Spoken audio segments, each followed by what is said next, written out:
Olá, o programa Ponto de Encontro está no ar e hoje vamos falar sobre uma doença não muito conhecida das pessoas, mas que afeta de 1 a 2% da população e se caracteriza pela perda dos pelos no corpo. Para falar sobre alopecia areata, eu recebo aqui no programa Ponto de Encontro a dermatologista do Hospital e Maternidade Celso Pierro, da PUC Campinas, Caroline Romanelli. Caroline, então, como que é essa doença? Como ela se caracteriza? Então, a alopecia areata, ela se caracteriza pela perda dos pelos.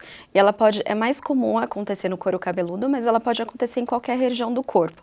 Braços, pernas, genitais, sobrancelhas, cílios. Se caracteriza mais nos homens ou nas mulheres ou é indiferente? É indiferente. A gente sabe que ela é uma doença que tem um componente genético, mas também tem algumas alterações ambientais. E a gente tem alguns casos lá na PUC de doenças que atingem, assim, pais, filhos, netos, mas normalmente ela acontece essa perda dos pelos, o paciente não tem muito sintoma. Às vezes ele pode sentir um pouco de coceira na região, um pouquinho de sensibilidade e tem essa perda dos pelos. E ela normalmente é reversível. Geralmente, como que esse paciente descobre? É no dia a dia mesmo? No dia a dia, então ele nota, a alteração mais frequente é no couro cabeludo. Então ele nota que o cabelo, ele passa, a mão tá penteando, o cabelo começa a cair. E normalmente na alopecia areata ele cai uma rodinha de cabelo, como a gente fala. E o cabelo começa a cair, até que fica uma rodinha lisa, sem cabelo. E ele normalmente não tem nenhum sintoma a mais, só isso. Essa doença, então, ela não apresenta outros sintomas? A pessoa não sente outra coisa a não ser a perda dos pelos mesmo? A não ser a perda dos pelos. Tá? E isso pode acontecer, às vezes é comum, por exemplo, região da barba no homem, então ele nota que alguma região está ficando um pouco falhada. E no couro cabeludo, que é o mais comum, ela pode se apresentar como uma placa somente ou várias placas. E é importante que quando você note que isso está começando a acontecer, que ele procure um dermatologista, porque existem outros diagnósticos diferenciais. Né? Então ele vai observar, normalmente na alopecia areata a gente tem a placa que fica lisa e quando a gente puxa o pelinho da região e volta, ele sai com facilidade. Então isso é bem característico. E geralmente essas pessoas, elas sofrem algum tipo de preconceito? Não sei, você tem contato, elas te relatam isso? Sim, é muito comum elas sofrerem preconceito porque o cabelo é uma coisa que a gente sabe que faz parte da beleza como um todo, né? E a alopecia areata, ela pode ser tanto localizada, como ela pode ser total ou universal. Então, a gente tem casos de alopecia areata total. Então, o paciente ele começa, às vezes, com uma perda de cabelo localizada e ele pode aumentar perdendo todo o cabelo do couro cabeludo. Ou pode ser, que a gente chama de universal, onde ele perde todos os pelos do corpo, inclusive sobrancelhas, cílios. Então, é muito comum esses pacientes serem confundidos com pacientes que estão fazendo quimioterapia. Então, assim, para o paciente é um pouco difícil. O paciente ele deve procurar algum atendimento com psicólogo, alguma coisa a mais? Sim, mas eu acho que antes disso ele deve procurar o dermatologista para fechar o diagnóstico de alopecia areata. Porque, por exemplo, uma outra doença que causa essas quedas de cabelo pode ser sífilis. Então, a gente tem que, às vezes, fazer uma biópsia ou mesmo um exame clínico, você consegue, exames laboratoriais, exames de sangue, a gente consegue saber se realmente é da alopecia areata ou não.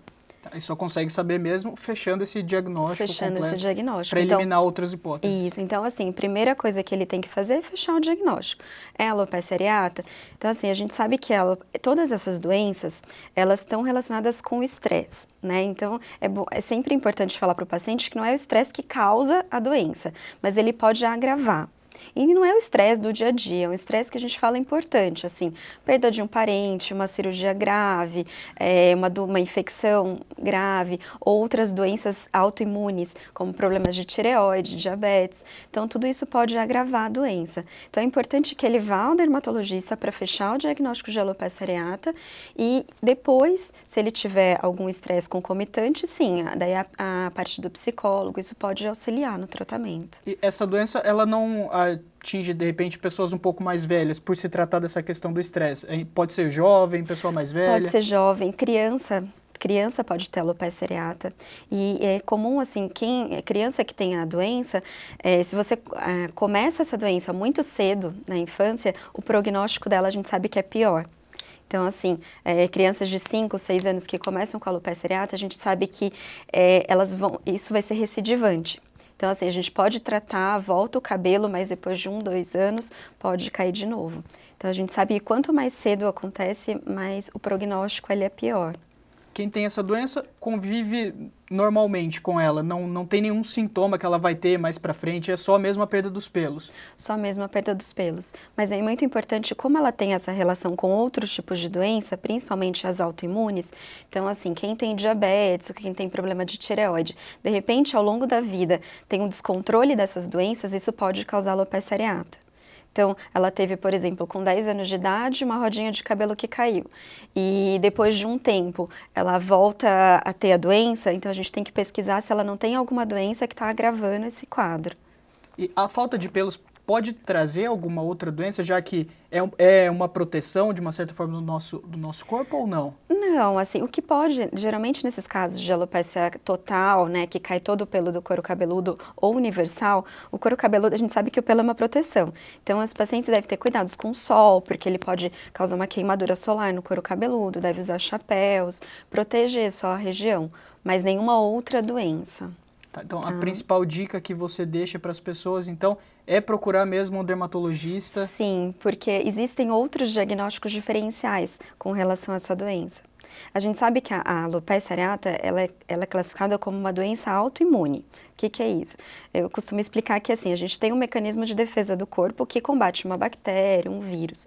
Só que às vezes esse mecanismo de defesa ele tem um erro e ele começa a combater a pele ou o cabelo. E isso acaba causando problemas como psoríase, vitiligo e a alopecia areata.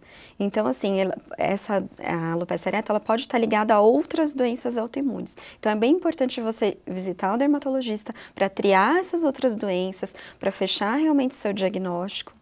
É um pouco difícil para esse paciente receber o diagnóstico de alopecia? Sim, eu acho que principalmente para aqueles casos mais graves, que é alopecia total ou universal, porque o prognóstico ele é um pouco ruim. Então, assim, às vezes o paciente repila inteiro, volta todo o cabelo, mas ele tem períodos, isso é muito recidivante, né? Hoje em dia a gente tem vários tratamentos para isso. Quando ela é localizada, quando cai só uma rodinha de cabelo, geralmente o tratamento tópico, que é o creme que a gente usa esse corticoide tópico e um estimulante para o crescimento dos fios, isso já melhora. Às vezes, quando isso não melhora 100%, a gente passa para um segundo passo, que são umas injeções de corticoide. Geralmente isso melhora. Agora, nesses casos recidivantes e graves, a gente tem medicações de tomar, corticoide de tomar, metotrexate, outras medicações. Essas medicações, desde que passada, claro, pelo médico da forma correta, não faz mal para o paciente. Não, não faz mal, desde que ele tenha um acompanhamento, né? A gente sabe que o corticoide, assim, ele é excelente, mas ele tem efeitos colaterais. Por isso que é importante ele ter um segmento com o médico, para que a gente consiga controlar esses efeitos colaterais. E a pessoa que sofre, então, de alopecia, é bom ter um contato periódico com o dermatologista, Sim. talvez um psicólogo também. Sim. Um apoio da família. Isso, é sempre bem importante. É comum, assim, às vezes a gente vê em casos de criança, como eu faço ambulatório de cabelos e de pediatria, então eu vejo as duas coisas. Então, geralmente a ansiedade da mãe é muito grande, né? Às vezes a criança nem tem noção daquilo que está acontecendo, mas a ansiedade da mãe é muito importante.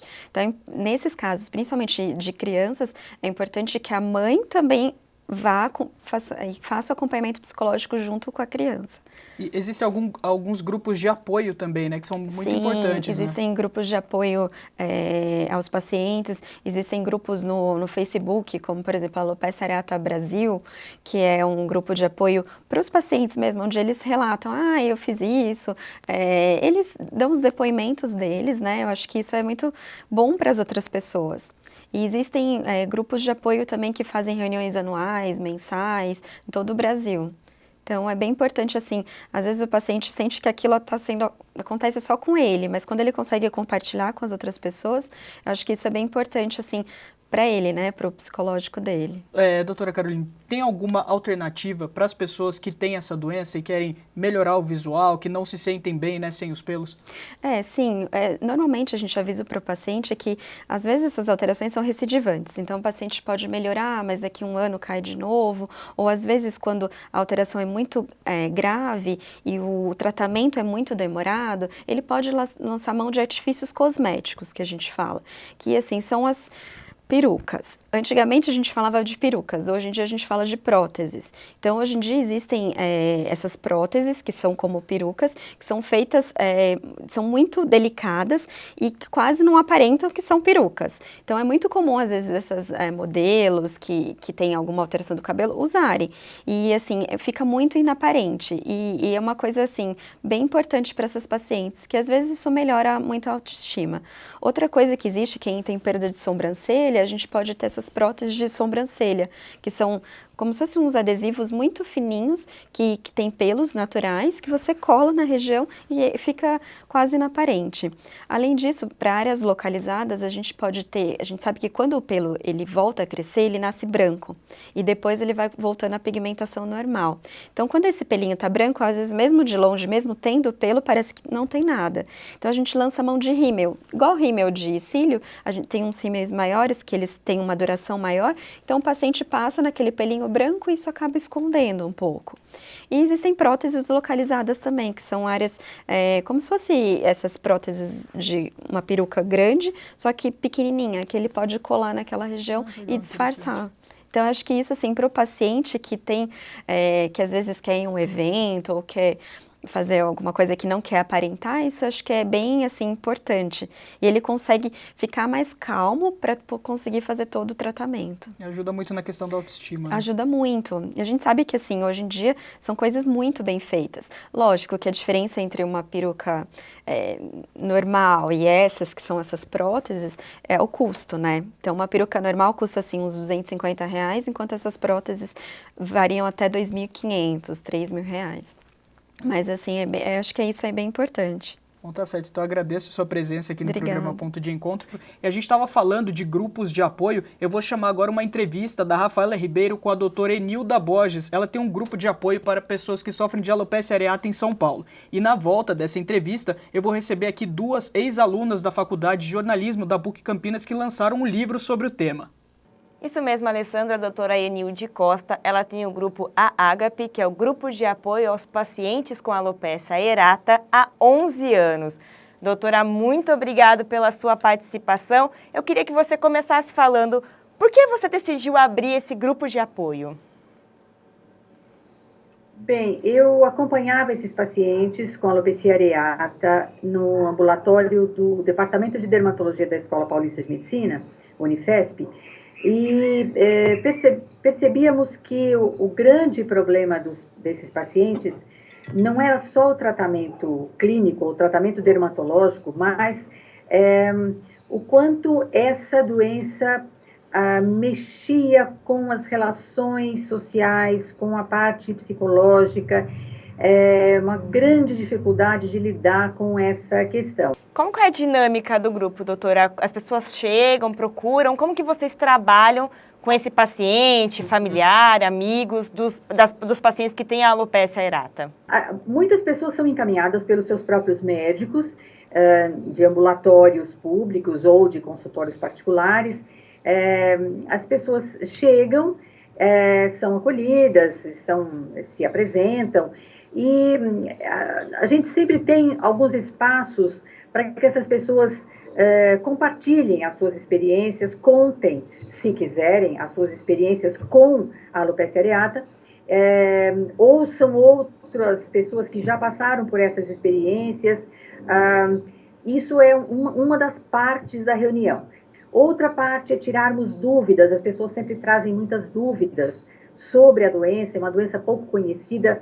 Pouco conhecida não é que é pouco conhecida, mas os detalhes dela são pouco conhecidos. Existe muita mistificação, existe muito preconceito, existem interpretações erradas do que é essa doença. Então, tiramos dúvidas sobre medicamentos, e também temos uma outra atividade dentro da reunião, que seria uma atividade mais cultural geral. Fazemos música, lemos textos literários, poesias, vemos filmes, que também, essa parte também é importante para se fortalecer o emocional, para se fortalecer a mente das pessoas para enfrentar suas dificuldades, né? Qual é a principal dificuldade realmente relatada por esses pacientes ou pelos familiares? Seria a parte psicológica mesmo, da autoestima? Com o que vocês lidam mais? Primeiro, a questão do preconceito é muito grande, das interpretações. Então, as pessoas são olhadas na rua, no cotidiano, como se tivessem outras doenças, né? Que as pessoas não gostam de se, vamos dizer, são classificadas como aquela pessoa está fazendo quimioterapia, então acho que ela tem câncer. Aquela pessoa tem AIDS ou o que seja.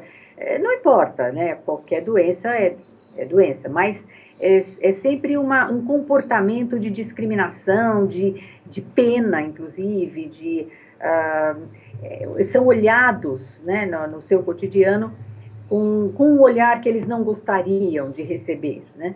Então, acho que isso é o principal. Para a família, muitas mães de crianças que têm alopecia areata se sentem muito, às vezes, muito solitárias na avaliação de como o que aconteceu com meu filho, e depois a gente até brinca, né, que mãe se sente culpada por tudo que acontece, seja culpada ou não. Então, brincadeiras à parte, a mãe sempre sente esse peso muito grande de ter um filho com uma coisa que ela não entende muito bem, né? Então, eu acho que esse apoio aos familiares, pais também, mães, pais, todos os familiares, mas tem essa carga muito forte em cima da mãe, da criança que tem. Ok, doutora, muito obrigada pela sua participação, agradeço muito a sua atenção. De nada, estou às ordens. Eu volto com você, Alessandro. Como disse anteriormente, então eu recebo agora aqui no Ponto de Encontro a Andressa Leite e a Beatriz Santos. Elas escreveram um livro sobre a alopecia areata e elas vão bater um papo com a gente aqui então sobre esse livro. Andressa, fala pra mim então como surgiu essa ideia de vocês de escrever o livro. Então, eu e a Beatriz, a gente queria ser uma dupla, projeto experimental do 4º ano, e a gente se reuniu com algumas ideias que a gente gostava e tinha afinidade. A Bia, ela tem alopecia areata e surgiu como um tema. E eu gostei também, não tinha nenhum tipo de material publicado do estilo no Brasil, de língua portuguesa. Então a gente resolveu abraçar essa ideia e fazer o projeto de um livro com esse tema. Então, Beatriz, você tem a doença, o livro ele conta um pouco da sua história, a história de outras pessoas, como que é? O livro conta a história de 15 pacientes que têm alopecia areata e nós optamos por não contar a minha história para não misturar, para ser uma coisa mais jornalística mesmo, não ficar um relato muito pessoal. Ainda mais que são duas autoras, e aí teria a minha história e não a dela. Então, nós optamos por não contar a minha história no livro. E como que é para você ver as histórias das outras pessoas? Parece com a sua história? Como que é esse sentimento? Todas acabam tendo algumas coisas em comum. Geralmente, as pessoas perderam o cabelo depois de passar por algum estresse, algum trauma, ou então já tinham pessoas na família que tinham a doença, porque todos esses fatores se somam para acontecer essa queda de cabelo. E nenhum paciente que a gente entrevistou tinha a mesma história que eu, mas é sempre possível encontrar elementos comuns, assim. E como foi para você, André? Você já conhecia essa doença? Você conheceu pela Beatriz, na faculdade, no contato de vocês? Foi pela Beatriz. A gente é amiga desde 2011, primeiro ano da faculdade. Em 2012, que ela perdeu todo o cabelo, que eu fui conhecer sobre a doença, pesquisar, até por conta dela ser minha amiga, eu queria conhecer mais. Mas a fundo mesmo foi só durante o desenvolvimento do livro. E como que foi esse processo de escrever o livro? Como é que foi? Como vocês chegaram a essas pessoas?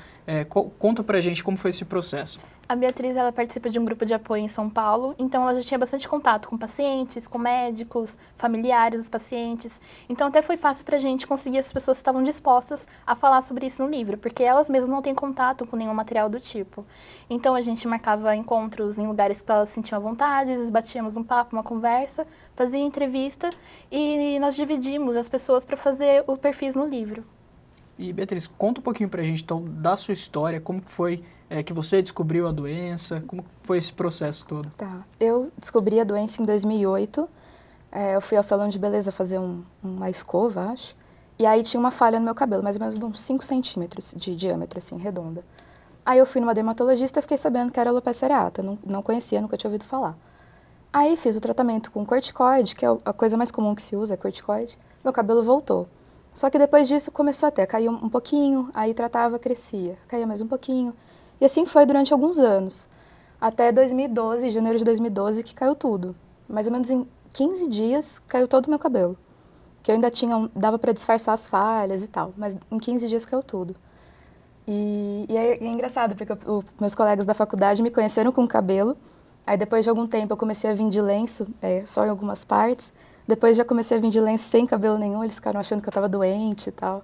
Foi, assim, diferente, né? Você comentou aí que seus colegas achavam que você estava doente. Isso. É talvez a parte mais difícil dessa doença? O que é mais difícil? As pessoas te olharem, achar que você tem uma coisa mais séria? Eu acho que varia muito. Eu acho que eu consigo lidar muito bem com essa doença, tanto que eu não uso peruca, eu não uso lenços, eu não escondo isso de ninguém. Mas eu acho que para a maioria das pessoas que sofrem muito com isso, são os olhares de dó. As pessoas te olham com muita dó, acham que você está sofrendo muito, que você é uma coitada, e não é bem assim, né? O cabelo não tem essa importância toda, pelo menos não para todas as pessoas. E acho que as pessoas sofrem mais com isso, com os outros apontando, esse tipo de coisa. Esse talvez tenha sido um ponto em comum no livro de vocês, Andressa? Das pessoas se sentirem desse jeito? Isso. Sim, a maioria. Porque as pessoas acham que é câncer, acham que está fazendo quimioterapia, então elas já chegam, por exemplo, eu saio com a Bia para um shopping, às vezes as pessoas abordam ela, nisso mesmo, força no tratamento, achando já que ela está com câncer, porque desconhecem a doença. Então, as pessoas do livro, a maioria delas sentem isso. Eles não lidam muito bem com isso. É um dos poucos livros, né, em língua portuguesa falando desse assunto. É o primeiro. E como que é para vocês, então, ser uma das pioneiras, né, então, nesse tipo de literatura? É muito gratificante, porque a gente via que as pessoas não tinham nenhum acesso ao material. A maioria são artigos acadêmicos, e a maioria não é em língua portuguesa. Então, elas descobrem que tem a doença, querem procurar, querem saber mais, querem conhecer pessoas que também passam por isso, e se identificar com essa história. Então, foi muito legal para a gente poder ser o primeiro livro, né, com esse assunto. E vocês tiveram contato com médicos? Vocês apresentaram esse livro em alguns congressos? Como é que está esse processo? Por enquanto, não. Nós vamos participar do Intercom, provavelmente. Nós vamos produzir um artigo, participar do Intercom. Como foi em dezembro, ainda não teve nenhum congresso para a gente participar, mas a ideia é participar esse ano, divulgar esse livro dessa forma. É diferente a sensação de escrever um livro contando a história de outras pessoas, porém uma história parecida com a sua? É diferente de contar a minha história? Isso. É bem diferente, é bem diferente. Como eu estudei jornalismo, para mim é mais natural falar dos outros do que falar de mim. Então, para mim, eu tenho mais essa facilidade. Escrever sobre a minha história seria mais difícil para mim, eu acho. Fazer o livro, ainda mais em dupla, a gente dividiu os perfis, eu escrevi acho que 7, ela 8. Então, foi uma forma boa de trabalhar, eu achei muito bom. Você falou que seria um pouco difícil escrever sobre a sua história. Isso. Por quê? Algo específico? Não, pela falta de costume mesmo, acho, de falar. No jornalismo a gente não se coloca muito como fonte, a gente sempre está interessada na história dos outros e mostrar o que está acontecendo não com você, né? O seu ponto de vista não é o principal. Então, acho que é mais por isso mesmo. Da sua história hoje, você diria que você leva numa boa como foi esse processo com a sua família também? Descobrir essa doença é uma coisa que você não conhecia. Não. Você ficou meio espantada no começo, sim, talvez? Sim. Em 2008, quando eu descobri, eu tinha muito cabelo. Eu tinha mais ou menos tanto que a Andressa tem. Então, nunca passou pela minha cabeça que eu fosse perder o cabelo. Acho que isso acontece com a maioria dos pacientes. Nunca acredita que isso vai acontecer. E aí vai fazer tratamento e tal, e acha que resolve o problema. Então, esses anos que eu tinha cabelo e ficava com as falhas, era normal, família, tudo bem, ela tem essa doença, mas não vai acontecer nada. Quando meu cabelo caiu totalmente, em 2012, foi um baque para a família. A família que eu falo assim, minhas tias, minha mãe, sofreram muito, sofreram mais que eu acho. Porque eu já estava me acostumando, eu tinha essa ideia, depois de alguns anos, eu tinha essa ideia que talvez meu cabelo pudesse cair. Então, eu estava meio preparada. Elas não. Desculpa. E foi bem difícil para elas. Mas agora, acho que todo mundo da família já se acostumou comigo. Acho que se eu colocasse uma peruca ou meu cabelo voltasse até, eles iam ter que se acostumar, porque agora se acostumaram comigo desse jeito. E você tem que fazer algum tipo de tratamento complementar ou não? Não. Eu parei com todos os tratamentos. Eu fiz durante, acho que 3 anos, eu tratei com corticoide e outras, né, loções, pomadas, mas os efeitos colaterais são muito fortes. E eu optei por parar, porque eu fui a um reumatologista, fiz uma densitometria óssea e deu que eu estava com 30% de perda óssea. E aí ele disse que ou eu parava o remédio ou quando eu tivesse 40 anos eu estaria de cadeira de rodas. Então eu optei por parar. E eu não tomo nada, absolutamente nada, nem vitamina, nem nada. Bom, para a gente finalizar então, gostaria que vocês falassem um pouco, mais uma vez, sobre essa experiência de vocês, do livro, e queria agradecer a presença de vocês aqui no programa. Obrigada. Foi muito legal fazer o livro, como eu disse para você, conhecer sobre a doença, conhecer pessoas novas, histórias novas. Foram 27 entrevistas no total. É um livro com 5 capítulos e é muito legal também as pessoas terem interesse em querer já adquirir esse livro, né? A gente fez ele apresentou ele no TCC em dezembro e as pessoas procuram a gente para ler, porque elas querem saber como que é, o que acontece, e elas querem se identificar com a história. Então foi muito legal essa experiência de fazer esse livro. Eu achei muito interessante eu poder mostrar para as pessoas que existem outros pacientes, né? Mesmo os pacientes que nós entrevistamos, conheceram outras histórias de pessoas que passaram por aquilo. E a gente percebeu que foi importante para eles participar do livro, dar as entrevistas para a gente, fez bem para a maioria deles. Então foi muito bom. É bom saber que esse material vai existir para os próximos pacientes, pessoas que forem descobrir essa doença, não vão se sentir tão sozinhas assim.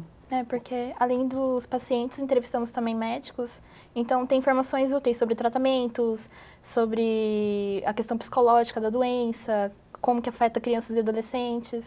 As pessoas podem entrar em contato com vocês, podem deixar um e-mail claro. Para quem está nos assistindo. Pode falar o e-mail? Pode, claro. É beatriz.spsantos@gmail.com. E Andressa, cpleite@gmail.com. Tá certo, então, muito obrigado. Você que está nos assistindo pode também sugerir temas de programas e assistir às outras edições do Ponto de Encontro no site que aparece na sua tela. A gente se vê no próximo programa.